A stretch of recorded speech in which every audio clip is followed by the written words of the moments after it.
Welcome back everyone to my Let's Play of Star Tropics 2, Zoda's Revenge.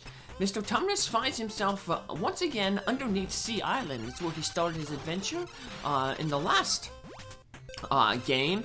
And now he's back underneath the island to confront Zoda Z, who turned all of the Corcolans into wild boars. And the interesting thing is that the layout for the most part is pretty much the same. So there's just a few, like one or two minor differences. Like there's not going to be the dead end where you got the medicine in the first game. It's just going to end before that.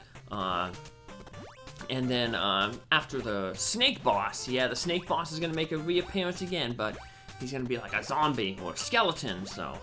Which makes sense because we defeated him in the first game and he left behind his skeleton. Well, I guess Zoda Z is like a necromancer. He can raise the snake from the dead.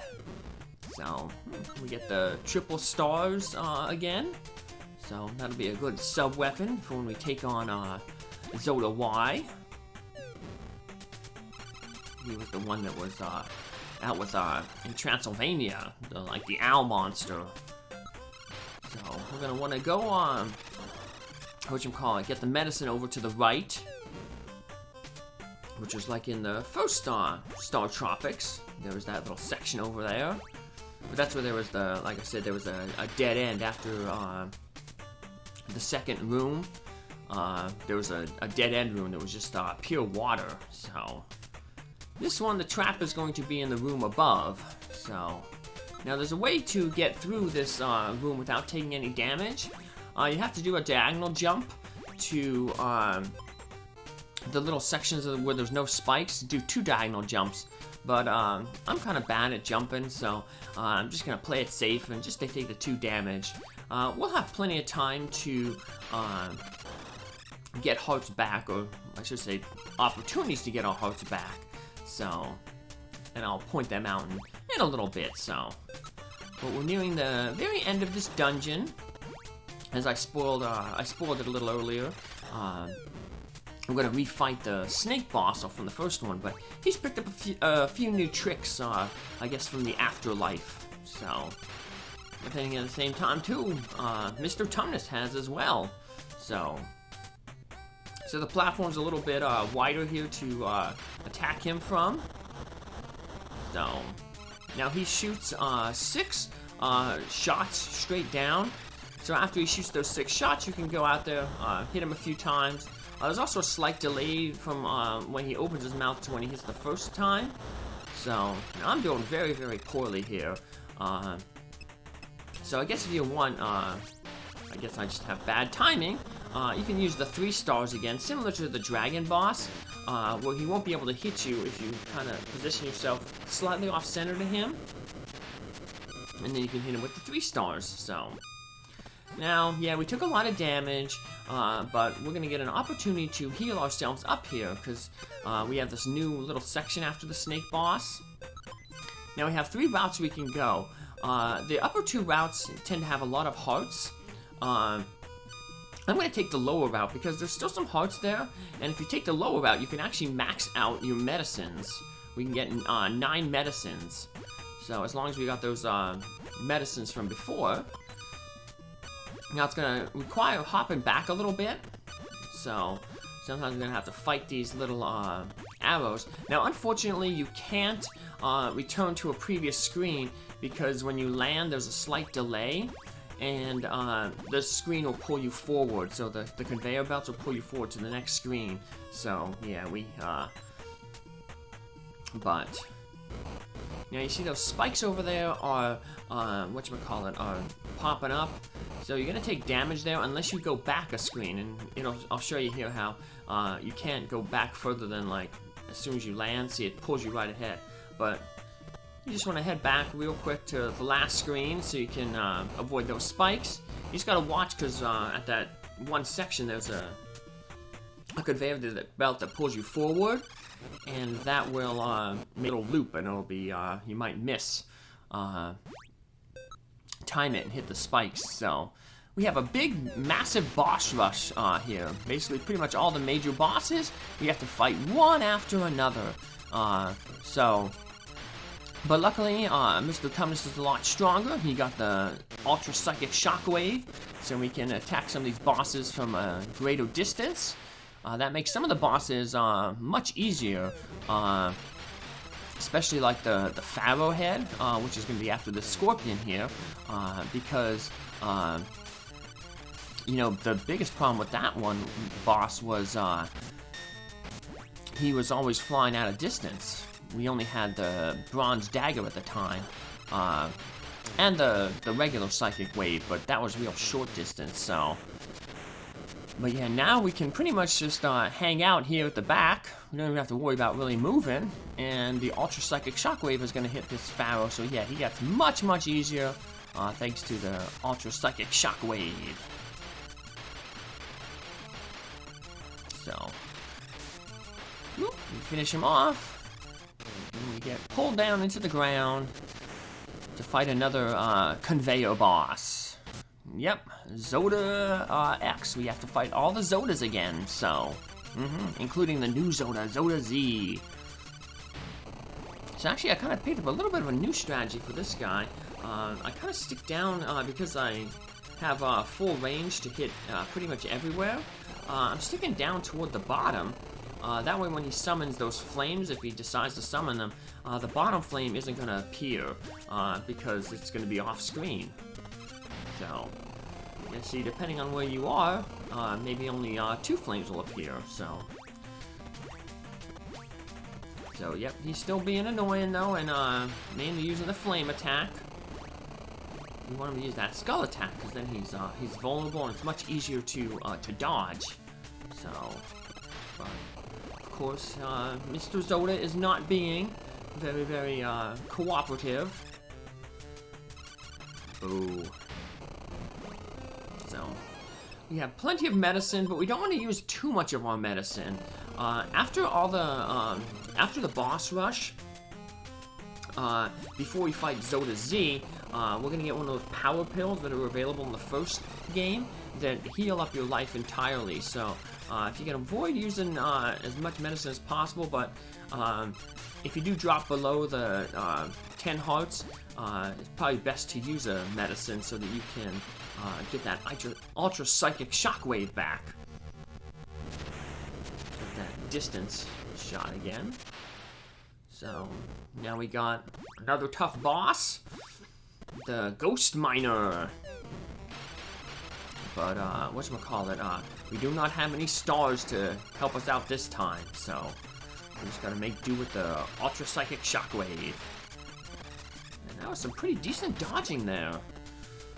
I got hit by those rocks just once. They were really,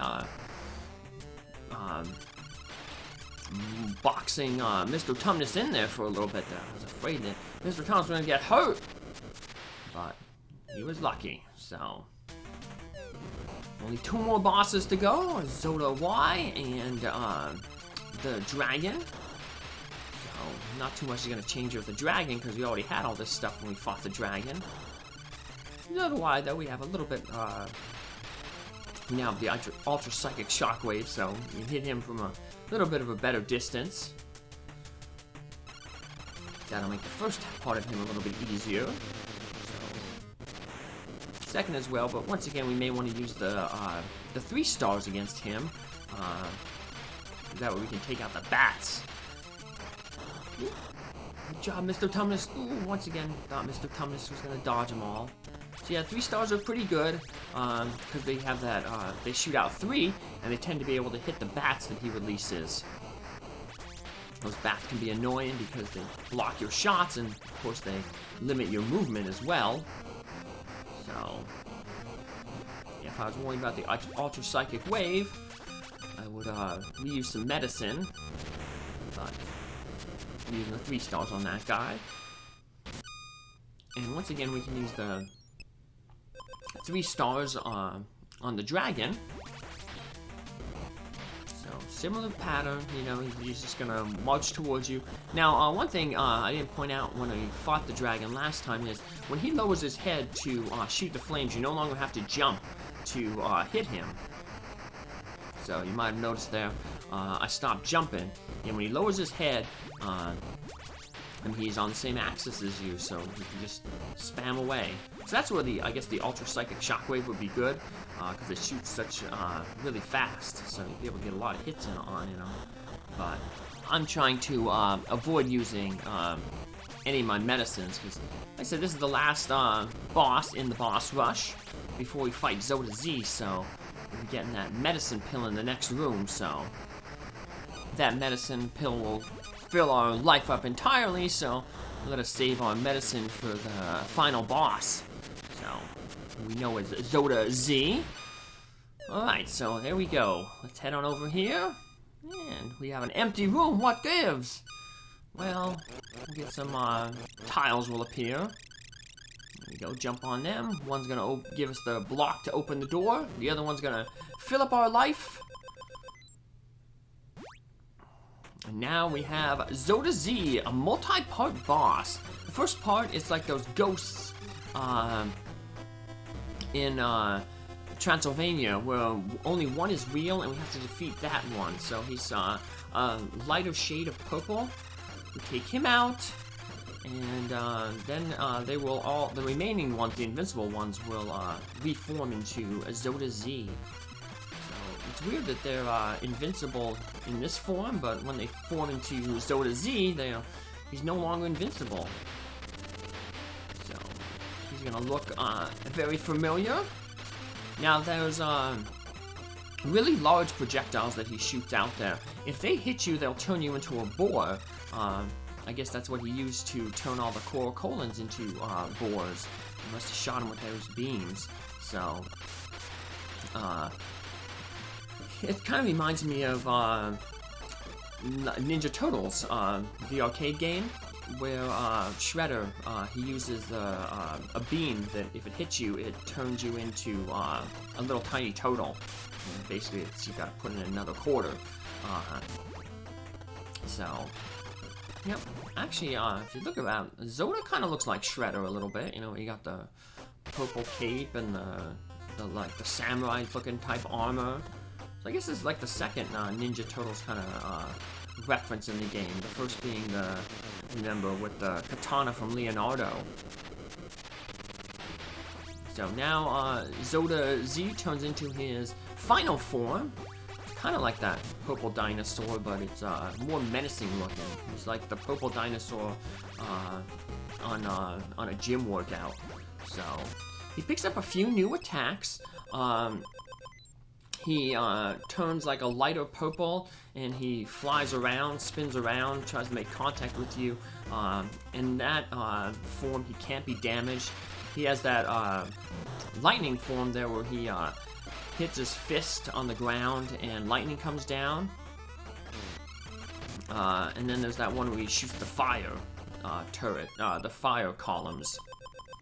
So, but otherwise, he sticks with the same basic AI, where he's just going to float around, shoot projectiles at you, occasionally mixing them up with the large projectile that'll turn you into a boar. So, we just stay in the corner, try to keep our distance from this spinning form. Unfortunately, like, he doesn't get dizzy from that, like, attack. Like, I figure that would be, like, his ultimate attack, you know, that he would be weakened. Like, a lot of games have that where, like, the boss will use, like, an ultimate attack and, like, get tired afterwards or expose a weak point. But no such luck here. He just picks back up where he started, you know, flying around, shooting projectiles at you. Eventually, if you do get hit by that one of the large projectiles and it turns you into a boar, after time you will turn back into your character. So just when you're the little boar, you just gotta kind of run around and dodge. That's all you can do. So it's kind of like Ghosts and Goblins, where you